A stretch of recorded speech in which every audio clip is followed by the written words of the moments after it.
The Miracle of Madrid, Rapid Antigen Testing as a Game Changer.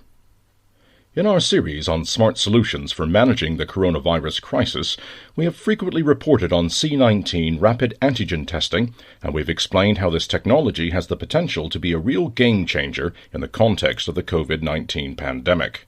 As early as September, we came up with a detailed strategy, which we also outlined in one of our keynotes. We are motivated by a desire to transfer promising solutions or technologies from a prototype for the mass market into a product for individual application, which is why we are interested in rapid testing as a service to our premium clients. We also consider rapid testing to be highly suitable for private use. However, there is still some way to go. We are proceeding in a similar fashion to the automotive industry, where new technological developments are often tested out as prototypes in motor racing. We see what works and then try and develop it for individual use. At the end of September, we are in contact with the regional government in Madrid. Spain's capital city was at the apparent epicenter of the second wave in Europe, with extremely high infection rates and intensive care units working at or beyond capacity. This in a nation that is one of the best healthcare systems in the world and has also been ranked by the WHO as the country with the longest life expectancy and healthiest population in the world. The key feature of the system as presented by us in September is that intelligent implementation of rapid antigen testing will enable the authorities to make future lockdowns less drastic, shorter, and more localized. This is the strategy that has already been implemented in Madrid more or less precisely as we proposed. For several weeks now, infection rates and other key indicators have been falling, sometimes at a rapid rate. The project was launched in late September, when infections were running at a rate of 813 per 100,000 inhabitants, the worst statistics in Europe. The figure has now fallen to 152, and the downward trend has been sustained over several weeks.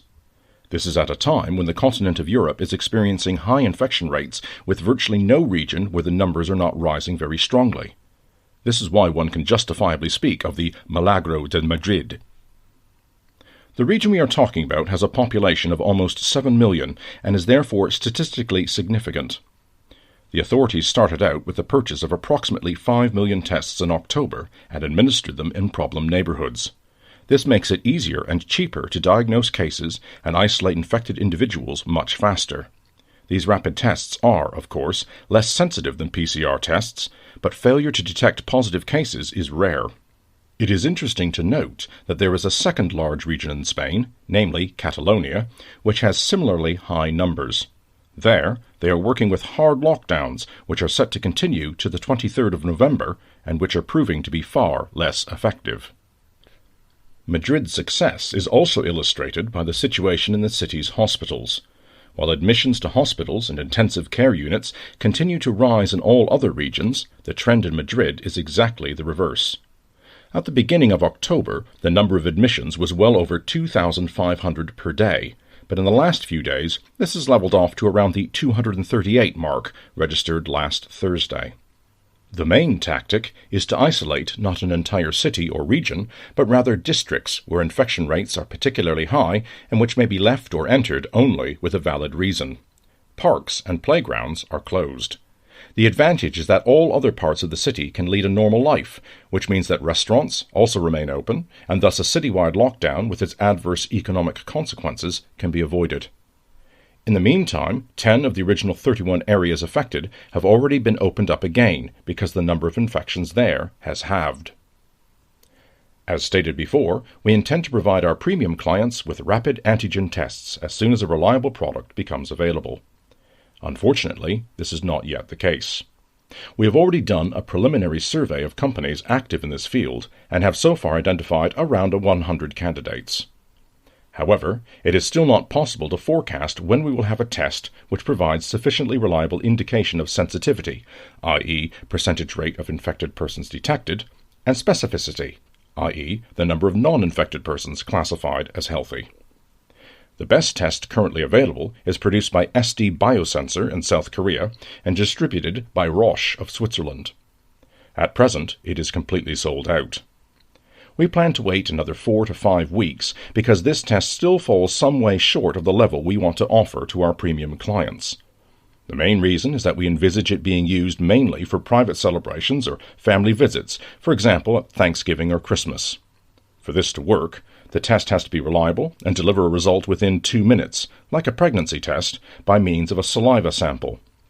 Unfortunately, this type of application has not yet attained an adequate level of reliability, and we would therefore ask for your patience in this matter. As you may know, our main laboratory is in the German city of Mainz, where we are near neighbours to BioNTech, the company that has developed the highly promising vaccine which will be distributed via Pfizer. Mainz is also home to the Max Planck Institute for Chemistry, which has deployed artificial intelligence to develop an algorithm for calculating the corona infection risk on the basis of room size, number of persons, and duration.